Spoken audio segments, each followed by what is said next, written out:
Nous sommes de plus en plus attentifs à la réduction de nos déchets pour moins polluer, mais aussi moins dépenser. 123 € par an et par habitant dans notre région, c'est le coût de la gestion des déchets, un coût en constante augmentation. Alors comment nos communes s'organisent-elles pour les gérer? Comment limiter leur production? Allons voir de plus près ce que deviennent nos poubelles.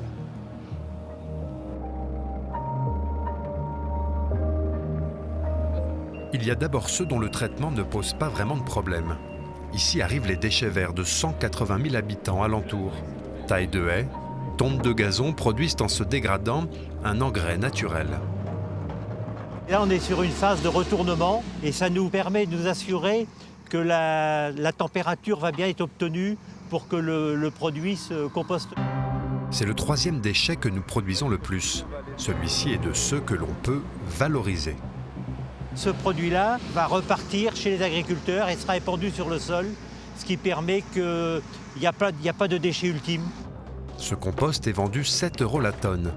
À côté, ces gravats seront proposés aux entreprises du BTP.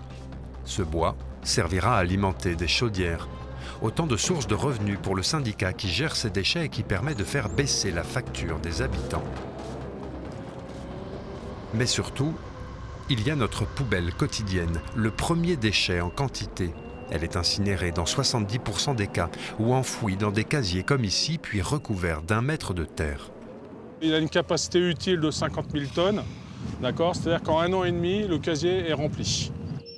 Ici, plus question de valorisation. Ce centre d'enfouissement existe depuis 1973.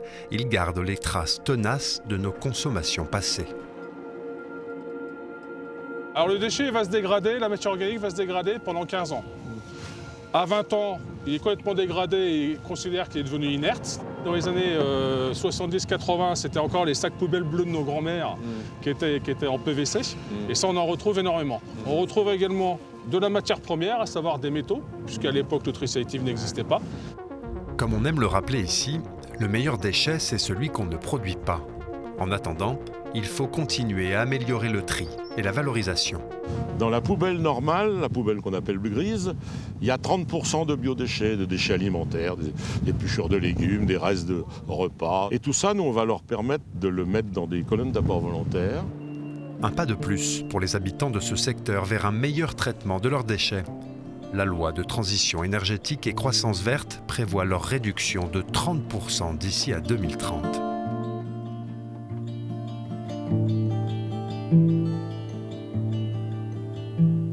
Avant de faire un état des lieux pour notre région, voici quelques repères sur nos déchets en chiffres. Chaque Normand produit 718 kg de déchets chaque année contre 568 kg en moyenne pour l'ensemble des régions. Nos déchets verts expliquent en partie ce surplus. Le climat est ici particulièrement favorable à la pousse des végétaux. On l'a dit, les ordures ménagères résiduelles, notre poubelle noire, représentent la plus grande part de nos déchets. Suivis par les déchets occasionnels, meubles, électroménagers, gravats, puis les déchets verts. Et enfin, la collecte sélective, c'est la poubelle jaune.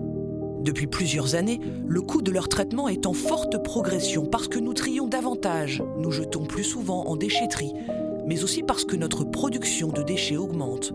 Plus de 6 % entre 2015 et 2021, alors qu'il devra baisser à l'avenir. Direction Caen. Ce bâtiment abrite l'Observatoire des déchets, de la ressource et de l'économie circulaire de Normandie.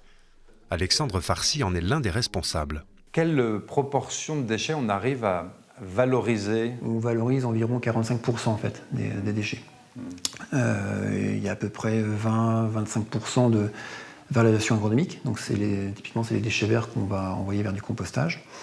Et il va y avoir 20% de recyclage. Ce taux-là, il est en augmentation, mais il n'augmente pas assez vite. Pourquoi cette gestion des déchets, elle est de plus en plus coûteuse? Tous les déchets qu'on ne trie pas, donc toutes les poubelles noires, tous les encombrants en fait, que l'on va déposer en déchetterie, c'est des déchets qui vont vers des filières d'élimination. Et ces coûts d'élimination sont en forte augmentation. Est-ce que pour vous, cette taxe incitative, c'est une bonne idée, c'est-à-dire la quantité que je jette, je la paye? C'est plutôt une bonne initiative, la tarification incitative. C'est assez efficace. Les gens comprennent tout de suite en fait, qu'en payant en fonction des quantités de poubelles noires qu'ils vont produire, ils comprennent qu'il y a vraiment un intérêt en fait, à plus trier et derrière, in fine, à préserver nos ressources. Un chiffre pour finir, car beaucoup reste à faire pour continuer de réduire nos déchets. Les 2/3 de ce que nous mettons dans la poubelle noire pourraient être recyclés, compostés ou réemployés.